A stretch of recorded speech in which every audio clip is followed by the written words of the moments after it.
Iran വീണ്ടും യുദ്ധം ഘടിപ്പിക്കുകയാണ്. ഇതുവരെ കണ്ടിട്ടില്ലാത്ത ഡേർട്ടി ബോംബുകൾ ഇറാന്റെ പക്കലുണ്ട്. ഇറാൻ അത് നിർമ്മിക്കാൻ ശേഷിയുണ്ട് എന്നുള്ള പുതിയ വാർത്തകൾ വരുമ്പോൾ അമേരിക്ക ഭയപ്പെടുകയാണ്. കാരണം ഡേർട്ടി ബോംബ് എന്ന് പറയുന്നത് അത്ര നിസ്സാര ബോംബല്ല.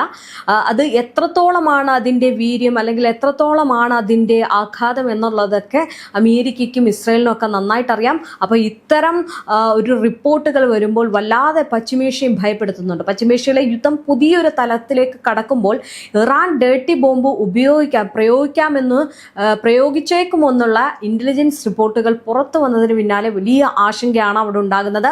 പരമ്പരാഗത ആണവായുധങ്ങളിൽ നിന്ന് വ്യത്യസ്തവും എന്നാൽ അതീവ അപകടകാരിയുമായിട്ടുള്ള ഒന്നാണ് ഈ ഡേർട്ടി ബോംബ് എന്ന് പറയുന്നത്. ഇത് ഒരുപക്ഷെ ഇറാൻ ഉപയോഗിച്ചു കഴിഞ്ഞാൽ ഏകദേശം ഇസ്രായേലിന്റെയും അമേരിക്കയുടെയും കാര്യത്തിൽ തീരുമാനമാകും എന്നതിൽ സംശയമില്ല. ജനങ്ങളെ അത് ഒന്നടങ്കം ബാധിക്കും. ആ പ്രദേശത്ത് ഒന്നും ചെയ്യാൻ കഴിയാത്തൊരവസ്ഥയാകും. എന്തായാലും ഇതൊരു കൃത്യമായിട്ടുള്ള അർത്ഥത്തിൽ ഒരു ആണവ ബോംബ് അല്ല എന്നാണ് പറയുന്നത്. ഡൈനാമിറ്റ് പോലുള്ള സാധാരണ സ്ഫോടക വസ്തുക്കളിൽ റേഡിയോ ആക്റ്റീവ് പൗഡറുകളോ തരികളോ കലർത്തിയാണ് ഇത് നിർമ്മിക്കുന്നത്.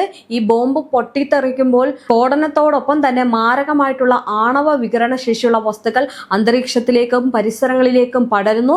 ഹിരോഷിമയിലോ നാഗസാക്കിയിലോ ഉണ്ടായതുപോലെ വൻ സ്ഫോടന ഡേർട്ടി ബോംബ് ഉണ്ടാക്കുന്നില്ല.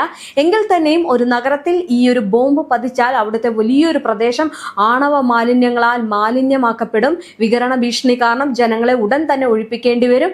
ആ ഒരു പ്രദേശം വർഷങ്ങളോളം ഉപയോഗശൂന്യമായി തുടരും. അപ്പം ഈ ഒരു ഡേർട്ടി ബോംബ് ഒരുപക്ഷെ ഇറാൻ ഉപയോഗിച്ചേക്കാം എന്നുള്ള ഒരു റിപ്പോർട്ടുകൾ സൂചിപ്പിക്കുമ്പോൾ അത് ഇസ്രയേലിനെ അമേരിക്ക എത്രത്തോളം വല്ലാതെ വിഷമത്തിലാക്കുന്നു എന്നുള്ളതാണ് ഇനി നോക്കിക്കാണേണ്ടത്. ഈ സ്ഫോടനത്തിൽ മരിക്കുന്നവരെക്കാൾ കൂടുതൽ പേർ വികിരണ ഭീഷണിയിലാകുന്നത് രാജ്യത്തെ വലിയ സമ്മർദ്ദത്തിലാക്കും. അപ്പൊ ഇറാനെ തോണ്ടി അങ്ങോട്ട് പോയി ആക്രമണം നടത്തി ഇറാന്റെ ഭാഗത്ത് നിന്ന് ഇത്തരം ഏതെങ്കിലും പ്രതികരണം ഉണ്ടായിക്കഴിഞ്ഞാൽ അതൊരിക്കലും അമേരിക്കയ്ക്കും ഇസ്രയേൽ താങ്ങാൻ കഴിയില്ല. അതിനപ്പുറമായിരിക്കും അവിടുത്തെ ജനങ്ങൾ വളരെ ബുദ്ധിമുട്ടിലാവും എന്നതിൽ സംശയമില്ല. എന്തായാലും നിലവിൽ ഇറാന്റെ പക്കൽ ഏകദേശം 460 കിലോ സമ്പുഷ്ടീകൃത യുറേനിയം ഉണ്ടെന്നാണ് കണക്കാക്കപ്പെടുന്നത്. ഇതിൽ 60% സമ്പുഷ്ടീകരിക്കപ്പെട്ട യുറേനിയം ഒരു ഡേർട്ടി ബോംബ് നിർമ്മിക്കാൻ ധാരാളമാണെന്ന് പ്രതിരോധ വിദഗ്ധർ ചൂണ്ടിക്കാട്ടുന്നു. ലോക ചരിത്രത്തിൽ ഇതുവരെ യുദ്ധമുഖത്ത് ഡേർട്ടി ബോംബ് പ്രയോഗിക്കപ്പെട്ടിട്ടില്ല എന്നതും ഈ ഭീഷണിയുടെ ഗൗരവം വർദ്ധിപ്പിക്കുന്നുണ്ട്. കാരണം അത്രയേറെ വീര്യം ചെന്ന ഒരു ബോംബ് കൂടിയാണ്. ഒരുപക്ഷെ നേരത്തെ പറഞ്ഞതുപോലെ തന്നെ നാഗസാക്കിയിലോ ഹിരോഷിമയിലോ ഉണ്ടാക്കിയ അത്രയും പ്രശ്നം ഉണ്ടാക്കിയില്ല എങ്കിൽ പോലും വലിയൊരു നാശത്തിലേക്ക് ഈ ബോംബ് കൊണ്ട് ചെന്നെത്തിക്കും എന്നതിൽ സംശയമില്ല. എന്തായാലും ഡൊണാൾഡ് ട്രംപ് മുന്നോട്ട് വെച്ച പുതിയ ചർച്ചാ നിർദ്ദേശങ്ങളോട് പ്രതികരിച്ച് വിപുലമായിട്ടുള്ള ആവശ്യങ്ങളുമായിട്ട് ഇറാനിയൻ രംഗത്തെത്തിയിട്ടുണ്ട്. ഗൾഫ് മേഖലയിലെ അമേരിക്കൻ സൈനിക താവളങ്ങൾ പൂർണ്ണമായിട്ടും അടച്ചുപൂട്ടുക, തങ്ങൾക്കെതിരെയുള്ള സാമ്പത്തിക ഉപരോധങ്ങൾ അവസാനിപ്പിക്കുക, തന്ത്രപ്രധാനമായിട്ടുള്ള കപ്പൽ പാതയുടെ നിയന്ത്രണം ഉറപ്പാക്കുക തുടങ്ങിയ നിർണായക വ്യവസ്ഥകളാണ് ഇറാൻ മുന്നോട്ട് വെച്ചിരിക്കുന്നത്. ഇത് ഇരുപക്ഷവും തമ്മിൽ പരോക്ഷമായിട്ടുള്ള ഇടപെടലുകൾ നടക്കുന്നുണ്ട് എങ്കിലും വെടിനിർത്തൽ കരാറിലെത്താൻ വലിയ തടസ്സങ്ങൾ നിലനിൽക്കുന്നുണ്ട് എന്നാണ് ഇറാൻ വ്യക്തമാക്കിയ റിപ്പോർട്ടിൽ സൂചിപ്പിക്കുന്നത്. എന്തായാലും ഗൾഫിലെ അമേരിക്കൻ സാന്നിധ്യം അവസാനിപ്പിക്കുന്നതിനോടൊപ്പം തന്നെ യുദ്ധകാലത്തിൽ ഉണ്ടായ നാശനഷ്ടങ്ങൾ സാമ്പത്തിക നഷ്ടപരിഹാരം നൽകണമെന്നും ഹിസ്ബുള്ളക്കെതിരായിട്ടുള്ള ഇസ്രയേലിന്റെ സൈനിക നീക്കങ്ങൾ നിർത്തലാക്കണമെന്നും ഇറാനിയൻ പ്രതിനിധികൾ സമ്മർദ്ദം ചെലുത്തുന്നുണ്ട്. ലോകത്തിലെ ഏറ്റവും നിർണായകമായിട്ടുള്ള എണ്ണ ഗതാഗത പാതയായിട്ടുള്ള ഹോർമുസ് കടലിടുക്കിന്റെ നിയന്ത്രണം ഏറ്റെടുക്കാനും അവിടെ കൂടെ അതിലെ കൂടെ കടന്നു പോകുന്ന കപ്പലുകളിൽ നിന്ന് ഫീസ് ഈടാക്കാനുമുള്ള അവകാശം വേണമെന്നതാണ് ഇറാന്റെ മറ്റൊരു പ്രധാന ആവശ്യം എന്ന് പറയുന്നത്. ഈ ആവശ്യങ്ങൾ അംഗീകരിക്കാതെ യുദ്ധം മുന്നോട്ട് പോയി കഴിഞ്ഞാൽ ഞാൻ നേരത്തെ മുകളിൽ പറഞ്ഞതുപോലെ തന്നെ ഒരു ഡേർട്ടി ബോംബിന്റെ ആവശ്യകതയിലേക്ക് ഇറാൻ ചിന്തിക്കേണ്ടി വരും.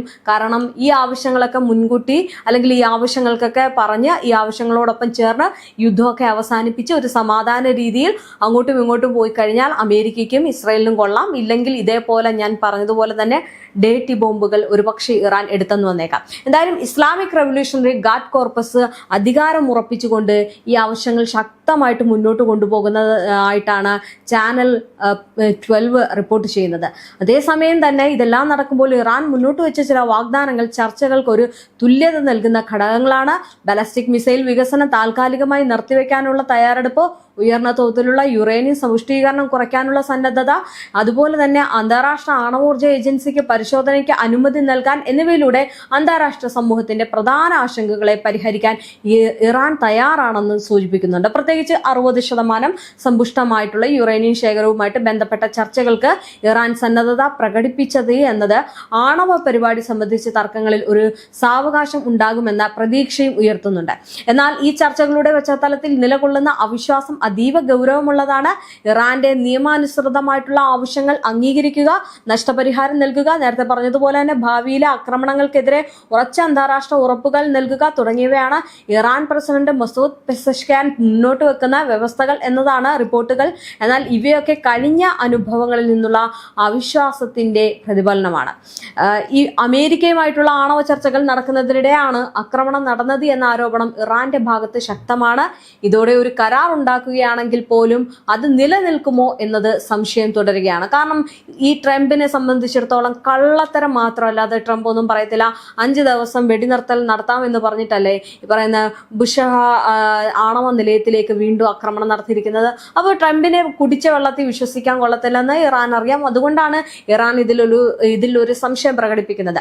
ഇനി ട്രംപിന്റെ അപ്രതീക്ഷിതമായിട്ടുള്ള പ്രഖ്യാപനവും വളരെ നല്ല ചർച്ചകൾ ഉണ്ടായി എന്ന വിലയിരുത്തലും അദ്ദേഹത്തിന്റെ രാഷ്ട്രീയ ശൈലിയെ സ്ഥിരതയില്ലായ്മയായി വീണ്ടും ചൂണ്ടിക്കാണിക്കുകയാണ്. ഒരു വശത്ത് കടുത്ത സൈനിക ഭീഷണികളും മറുവശത്ത് പെട്ടെന്നുള്ള നയതന്ത്ര സാവകാശങ്ങളും ഈ രണ്ടിനുമിടയിൽ നീങ്ങുന്ന സമീപനം ചർച്ചകളെ സങ്കീർണമാക്കുന്നതാണ്. പ്രത്യേകിച്ച് ഹോർമുസ് കടലിടുക്ക് വീണ്ടും തുറക്കാനുള്ള സമയപരിധി നിശ്ചയിച്ച സാഹചര്യത്തിൽ ഈ ഇടവേള പ്രഖ്യാപിച്ചതോടെ അതൊരു സമ്മർദ്ദ തന്ത്രമാണോ എന്ന ചോദ്യവും ഉയരുന്നുണ്ട്. ആഗോളതലത്തിൽ ഈ ചർച്ചകൾക്ക് വലിയ പ്രാധാന്യമുണ്ട്. ഹോർമുസ് കടലിടുക്ക് ലോകത്തിലെ എണ്ണ വിതരണത്തിന്റെ നിർണായക വഴിയാണ്. അതിനാൽ അവിടെയുള്ള ഏതൊരു അസ്ഥിരതയും ആഗോള സമ്പദ് വ്യവസ്ഥയെ ബാധിക്കും. അതിനൊപ്പം തന്നെ പശ്ചിമേഷ്യയിലെ ശക്തി സമവാക്യങ്ങൾ, US സൈനിക സാന്നിധ്യം, ഇറാന്റെ പ്രാദേശിക സ്വാധീനം എന്നിവയെല്ലാം ഈ ചർച്ചകളുടെ ഫലത്തിൽ ആശ്രയിച്ചിരിക്കുന്നു. അവസാനമായിട്ട് ഈ 5 ദിവസത്തെ ഇടവേള ഒരു സാധാരണ താൽക്കാലിക നീക്കമല്ല, മറിച്ച് യുദ്ധവും സമാധാനവും തമ്മിലുള്ള ഒരു നിർണായക ഘടകമാണ്. ഈ ചർച്ചകൾക്ക് ഒരു സ്ഥിരമായിട്ടുള്ള കരാറിലേക്ക് നയിക്കുമോ അല്ലെങ്കിൽ വീണ്ടും സംഘർഷത്തിലേക്കുള്ള ഇടവേളയായിട്ട് മാത്രം മാറുമോ എന്നത് അടുത്ത ദിവസങ്ങളിൽ വ്യക്തമാകും. എന്നാൽ ഒരു കാര്യം വ്യക്തമാണ്, സൈനിക ശക്തിയേക്കാൾ നയതന്ത്രത്തിനുള്ള പ്രാധാന്യം ഈ ഒരു ഘട്ടത്തിൽ പരമാവധി ഉയർന്നിരിക്കുകയാണ്. ഇനി ഇറാൻ അമേരിക്ക സംഘർഷങ്ങളുടെ പശ്ചാത്തലത്തിൽ ഉത്തര കൊറിയയുടെ ആണവായുധ നയം ശരിയാണെന്ന് പ്രഖ്യാപിച്ച് ഭരണാധികാരി കിം ജോങ് ഉൻ രംഗത്തെത്തുന്നുണ്ട്. സുപ്രീം പ്രിൻസിപ്പൽ അസംബ്ലിയിൽ നടത്തിയ പ്രസംഗത്തിൽ വാഷിംഗ്ടണിനെതിരെ കടുത്ത ഭാഷയിലാണ് കിം ജോങ് ഉൻ വിമർശനം ഉന്നയിച്ചത്. അമേരിക്കയുടേത് ഭരണകൂട ഭീകരതയാണെന്നും ആണവായുധങ്ങൾ ഉപേക്ഷിക്കണമെന്ന അമേരിക്കയുടെ സമ്മർദ്ദങ്ങൾക്ക് വഴങ്ങാത്ത തന്റെ തീരുമാനം 100% ശരിയാണെന്നുമാണ് നിലവിലെ സാഹചര്യങ്ങൾ തെളിയിക്കുന്നത് എന്നും അദ്ദേഹം അവകാശപ്പെടുകയാണ്. ഉത്തര കൊറിയയുടെ ആണവ പദ്ധതി ഇനി ആർക്കും മാറ്റാനാവാത്ത വിധം ഉറച്ചുപോയതാണെന്നും അദ്ദേഹം ഓർമ്മിപ്പിച്ചു. ഇതെല്ലാം ഓർമ്മിപ്പിക്കുന്നത് ഒരൊറ്റ കാര്യം കൊണ്ടാണ്, അമേരിക്കയെ പണ്ടേ ശത്രു ആയതുകൊണ്ട് തന്നെ ഇത്തരം കാര്യങ്ങളിൽ കിം ജോങ് ഉൻ കൂടെ നിൽക്കും. എന്തായാലും ആണവായുധമില്ലാത്ത രാജ്യങ്ങളുടെ അമേരിക്ക സൈനികമായി വേട്ടയാടുമെന്നും എന്നാൽ ആണവ ശക്തിയുള്ള രാജ്യങ്ങളെ അവർ ഭയപ്പെടുമെന്നുമുള്ള ഉത്തര കൊറിയയുടെ ദീർഘകാലമായിട്ടുള്ള നിലപാട് അടിവരയിടുന്നതാണ് ഇറാനിലെ സംഭവവികാസങ്ങൾ എന്നും കിം ജോങ് ഉൻ ചൂണ്ടിക്കാട്ടിയിട്ടുണ്ട്. ഇറാൻ തങ്ങളുടെ ആണവശേഷി ഉപേക്ഷിച്ചുവെന്ന് മുൻപത്തെ അല്ലെങ്കിൽ അവകാശവാദങ്ങൾക്ക് പിന്നാലെയാണ് അവിടെ യുദ്ധം പൊട്ടിപ്പുറപ്പെട്ടതെന്നും കിങ് കൂട്ടിച്ചേർത്തിട്ടുണ്ട്. എന്തായാലും പശ്ചിമേഷ്യയിൽ ഇതിനോടകം തന്നെ ഉയർന്നിരിക്കുന്ന സംഘർഷാവസ്ഥ കൂടുതൽ സങ്കീർണവും അനിശ്ചിതത്വവുമായിട്ടുള്ള ഘട്ടത്തിലേക്ക് കടക്കുകയാണ്. ഈ പശ്ചാത്തലത്തിൽ ഇറാൻ വരും ദിവസങ്ങളിൽ പുതിയ അത്ഭുതങ്ങൾ അവതരിപ്പിക്കാൻ ഒരുങ്ങുന്നു എന്ന അവകാശവാദം ആഗോള രാഷ്ട്രീയ വേദികളിൽ വലിയ ചർച്ചയ്ക്ക് വഴിവെച്ചിരിക്കുകയാണ്. ഇറാനുമായി ബന്ധപ്പെട്ട സൈനിക വൃത്തങ്ങൾ തസ്നീം ന്യൂസ് ഏജൻസിയോട് പങ്കുവച്ച വിവരങ്ങൾ പ്രകാരം നിലവിൽ നടക്കുന്ന ഏറ്റുമുട്ടലുകൾ അടുത്ത ദിവസങ്ങളിൽ നിർണായക വഴിത്തിരിവിലേക്ക് നീങ്ങുമെന്നും അതിന്റെ ഫലങ്ങൾ വലുതായിരിക്കുമെന്നും സൂചന നൽകുന്നു. എന്നാൽ ഈ അത്ഭുതങ്ങൾ എന്ന പദം യഥാർത്ഥത്തിൽ എന്താണ് സൂചിപ്പിക്കുന്നത് എന്ന് ഇപ്പോഴും അനിശ്ചിതത്വത്തിലാണ്. ഈ പ്രസ്താവനകൾക്കപ്പുറം അമേരിക്കൻ പ്രസിഡന്റ് ഡൊണാൾഡ് ട്രംപിന്റെ നേതൃത്വത്തിലുള്ള അമേരിക്കൻ സൈനിക തന്ത്രങ്ങളെക്കുറിച്ചും കടുത്ത വിമർശനങ്ങൾ ഉയരുന്നുണ്ട്. അമേരിക്കൻ സൈനിക മാർഗങ്ങൾ പ്രതീക്ഷിച്ച ഫലങ്ങൾ നൽകുന്നില്ല എന്നും നിലവിലെ സ്തംഭനാവസ്ഥയിൽ നിന്ന് പുറത്തു കടക്കാൻ അമേരിക്ക പുതിയ വഴികൾ അന്വേഷിക്കുകയാണ് എന്നുമാണ് ആരോപണം. പ്രത്യേകിച്ച് നേരിട്ടുള്ള സൈനിക ഇടപെടലുകൾക്ക് പകരം വിവരയുദ്ധവും രാഷ്ട്രീയ സമ്മർദ്ദവും കൂടുതൽ പ്രാധാന്യം നേടുന്നുവെന്ന വിലയിരുത്തലും മുന്നോട്ട് വയ്ക്കപ്പെടുന്നുണ്ട്. എന്നിരുന്നാലും ഇത്തരത്തിലുള്ള പ്രസ്താവനകൾ യുദ്ധ സാഹചര്യങ്ങളിലെ പ്രചാരണ തന്ത്രങ്ങളുടെ ഭാഗമായിരിക്കാമെന്നും അവയെ പൂർണ്ണമായിട്ടും വസ്തുതകളായിട്ട് കാണുന്നതിൽ ജാഗ്രത വേണമെന്നും അന്താരാഷ്ട്ര നിരീക്ഷകരും അഭിപ്രായപ്പെടുന്നുണ്ട്. എന്തായാലും ഇറാൻ ഉന്നയിക്കുന്ന പുതിയ അത്ഭുതങ്ങൾ എന്ന് പറയുന്നത് പലവിധ വ്യാഖ്യാനങ്ങൾക്ക് വഴിയൊരുക്കുന്നുണ്ട്. അത് പുതിയ മിസൈൽ സാങ്കേതിക വിദ്യകളാണോ, അതോ ഡ്രോൺ സംവിധാനങ്ങളാണോ, അല്ലെങ്കിൽ സൈബർ ആക്രമണ ശേഷികളാണോ ആയിരിക്കാം എന്നൊക്കെയും ചിലർ പറയുന്നുണ്ട്. മറ്റു ചിലർക്ക് ഇത് യഥാർത്ഥ സൈനിക നീക്കങ്ങൾക്ക് പകരം മനോവിജ്ഞാന യുദ്ധത്തിന്റെ ഭാഗമായ ഒരു തന്ത്രപരമായ സന്ദേശമാണ് ഇത് എന്നും തോന്നുന്നുണ്ട്. എന്തായാലും ശത്രുവിനെ ആശയക്കുഴപ്പത്തിലാക്കുകയും ഭീഷണിയുടെ തോത് ഉയർത്തി കാണിക്കുകയും ചെയ്യുന്നത് യുദ്ധത്തിൽ ഏറെ പഴക്കമുള്ള ഒരു രീതി തന്നെയാണ്. ഈ സംഘർഷത്തിൽ ഏറ്റവും പ്രധാനപ്പെട്ട ഘടകങ്ങളിൽ ഒന്നാണ് ഹോർമുസ് കടലിടുക്ക്. ലോകത്തിലെ എണ്ണ ഗതാഗതത്തിന്റെ വലിയൊരു വിഹിതം കടന്നുപോകുന്ന ഈ ഒരു കടലിടുക്ക് ഏതൊരു സൈനിക സംഘർഷവും നേരിട്ട് ബാധിക്കുന്ന പ്രദേശമാണ്. ഇവിടെ ചെറിയൊരു തടസ്സം പോലും ആഗോള എണ്ണവിലയിൽ വലിയ ചാഞ്ചാട്ടങ്ങൾ സൃഷ്ടിക്കാനും ലോക സമ്പദ് വ്യവസ്ഥയെ അസ്ഥിരപ്പെടുത്താനും കഴിയും. അതുകൊണ്ട് തന്നെ ഈ മേഖലയിൽ നടക്കുന്ന ഓരോ നീക്കവും അന്താരാഷ്ട്ര സമൂഹം അതീവ ശ്രദ്ധയോടെ നിരീക്ഷിച്ചുകൊണ്ടിരിക്കുകയാണ്. കാരണം ഇറാൻ ഇത്തരം കാര്യങ്ങൾ പറയുമ്പോൾ അത് ഏത് രീതിയിലായിരിക്കും ബാധിക്കുക എന്നതാണ് നോക്കിക്കാണേണ്ടത്. ഒരുപക്ഷെ ലോകം മൊത്തം സ്തംഭിക്കുമോ, അതോ അമേരിക്കയ്ക്കും ഇസ്രയേലിനും മാത്രം കനത്ത തിരിച്ചടി ആകുമോ എന്നുള്ളതാണ് മറ്റൊരു സംശയം. എന്തായാലും ഇതോടൊപ്പം തന്നെ അമേരിക്ക ഇസ്രയേൽ ബന്ധവും ഇറാനുമായിട്ടുള്ള വൈരവും കൂടുതൽ കടുത്തതാകുന്ന സാഹചര്യത്തിൽ ഈ സംഘർഷം ഒരു പ്രാദേശിക പ്രശ്നം മാത്രമല്ലാതെ ആഗോള പ്രത്യാഘാതങ്ങൾ സൃഷ്ടിക്കുന്ന ഒരു പ്രതിസന്ധിയായി മാറുന്നു. സാമ്പത്തിക രംഗത്തും ഇതിനോടകം തന്നെ പ്രതിഫലനങ്ങൾ കാണാൻ തുടങ്ങി. ഓഹരി വിപണികളിലെ അനിശ്ചിതത്വം, എണ്ണവിലയിലെ ഉയർന്ന താഴ്ചകൾ, അന്താരാഷ്ട്ര വ്യാപാരത്തിലെ ആശങ്കകൾ എന്നിവയെല്ലാം ഈ സംഘർഷത്തിന്റെ പ്രതികരണങ്ങളാണ്. ഇനി സാങ്കേതിക വിദ്യയുടെ വളർച്ചയോടെ യുദ്ധത്തിന്റെ സ്വഭാവം തന്നെ മാറിക്കൊണ്ടിരിക്കുകയാണ്. ഇന്ന് യുദ്ധം എന്നത് വെറും ഒരു സൈനിക ഏറ്റുമുട്ടലല്ല, മറിച്ച് വിവര നിയന്ത്രണം, സൈബർ ഇടപെടൽ, സാമ്പത്തിക സമ്മർദ്ദം എന്നിവയുടെ സംയോജനമാണ്. ഇറാൻ ഉന്നയിക്കുന്ന ഈ ഒരു അത്ഭുതങ്ങൾ എന്ന ആശയം ഒരു പുതിയ അല്ലെങ്കിൽ ഈ ഒരു പുതിയ യുദ്ധരീതികളുടെ ഭാഗമായിട്ടാണ് പലരും കാണുന്നത്.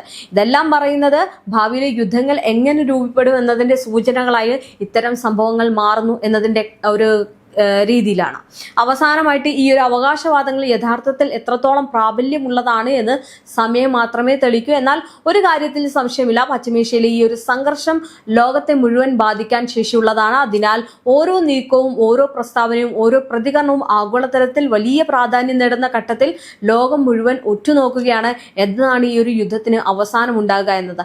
അവസാനത്തിലുപരി ഈ അമേരിക്കയും ഇസ്രയേലും ഏകദേശം ഇറാന്റെ പക്കൽ മുട്ടുകുത്തി. അതുകൊണ്ട് തന്നെ ഇനിയുള്ള ചർച്ചകൾ വളരെ നാടകീയമാണെങ്കിലും അത് ഇറാന്റെ ഭാഗത്ത് നിന്ന് ഏതൊക്കെ രീതിയിലായിരിക്കും, അല്ലെങ്കിൽ ഇറാൻ അതിനെ എങ്ങനെ നോക്കിക്കണ്ട് പ്രത്യാക്രമണങ്ങൾ നടത്തും, ഇറാന്റെ അടുത്ത കരുത്ത് എന്താണെന്നാണ് രാഷ്ട്രീയ നിരീക്ഷകരും ഉറ്റുനോക്കുന്നത്.